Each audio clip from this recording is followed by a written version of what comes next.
ခရီးသွားရင်ရွတ်ဖို့သိကောင်းတာဘေးဆိုဆိုင်ကယ်တို့ကားတို့အက်ဆီဒင့်ဖြစ်တာတို့အဲ့ဒီလိုဘေးဆိုဥပ္ပစ္စေတကကံများနဲ့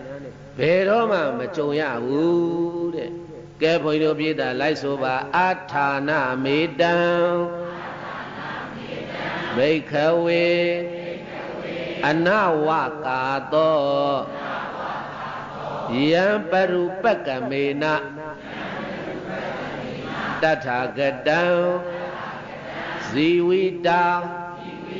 ဝရောပေယအနုပက္ကမေနဘိက္ခဝေတထာဂတာပရိနိဗ္ဗာယန္တိအာထာနမေတံဘိက္ခဝေအနဝကာသောယံပရုပက္ကမေနတထာဂတံဇီဝိတာဝရောပေယ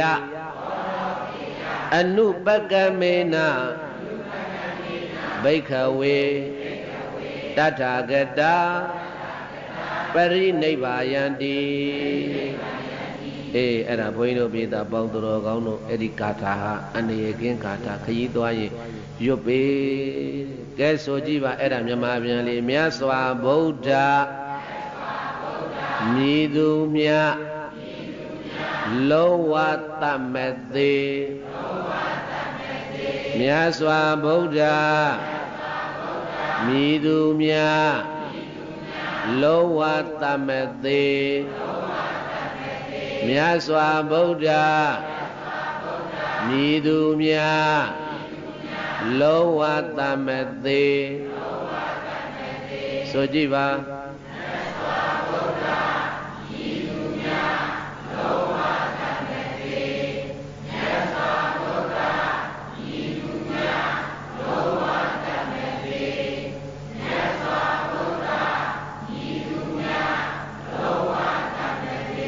အထာဏမေတံဘိက္ခွေအနဝကာသောယံပရုပက္ကမေနတထာဂတံဇီဝိတံဝရောပေယဆိုတဲ့ပါဠိကိုအဲ့ဒါမြန်မာလင်္ကာလေးစီထားတာဘုရားတို့မြည်ဒီမှာတဲ့ဘယ်သူမှတတ်လို့မရပါဘူးတဲ့သေလဲတရုတ်ထုံးတာမရှိဘူးတဲ့ဆိုပါအချိန်ကြ